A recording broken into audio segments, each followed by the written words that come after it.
Сәлем достар, мен YouTube арнама қош келіпсіздер. Жалпы Европа чемпионатының 4-ші ойын күні кеше Е және Д топтарында ойындар өтті, және де кешегі ойын күні рекордтарға бай болды десек болатын шығар. Ең алдымен 4-ші ойын күнінің алғашқы матчы Шотландия мен Чехия арасындағы матчта Байер Ливеркузен клубының шабуылшысы және Чехия ұлттық құрамасының шабуылшысы Патрик Шик 2-1 гол соғып Чехия ұлттық құрамасына жеңіс сыйлады, және екінші голы Патрик Шиктің сол алаңның ортасынан соғылған 45 және 4 метр ұзақтықтан соғылған гол 1980 жылдан бергі Европа чемпионаттар тарихындағы ең ұзақ қашықтықтан соғылған гол болып саналды, және бұл жаңа рекорд жалпы.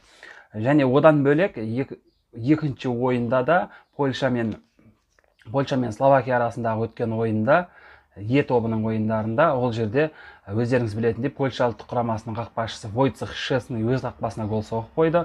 Және бұл осы Европа чемпионаттар тарихындағы алғашқы қақпашылар соққан алғашқы автогол болып саналады. Және де осы Европа чемпионатындағы екінші автогол, оған дейін өздеріңіз білетіндей Түркия ұлттық құрамасының қорғаушысы Melih Demiral өз қақпасына бірінші ойын күні Италиямен болған ойында гол соғып қойған болатын.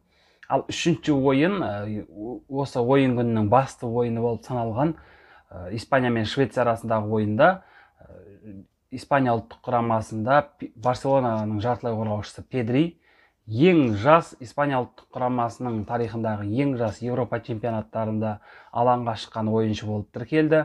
18 жас және 301 күн деген уақытта Педри жалпы Испания ұлттық құрамасында Европа чемпионатында дебют жасады.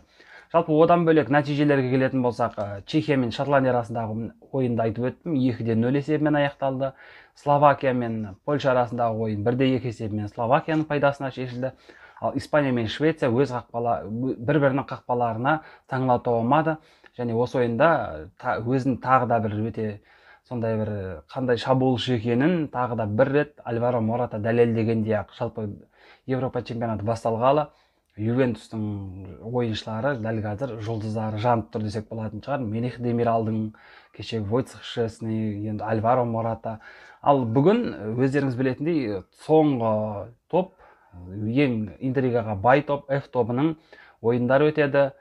Португалия мен Венгрия арасындағы ойын, бұл ойында тағы бір Ювентустың ойыншысының бағы жануы мүмкін, өздеріңіз білетіндей.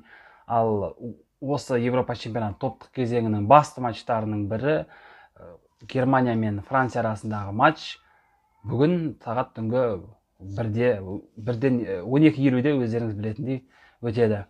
Міне достар, бүгін қысқаша болса да осындай кешегі ойын күніндегі орнатылған рекордтар жайындағы қысқаша видео ұнаса әдеттегідей арнаға тіркеліп, лайк басып, өздеріңіздің достарыңызбен бөлісуді ұмытпаңыздар.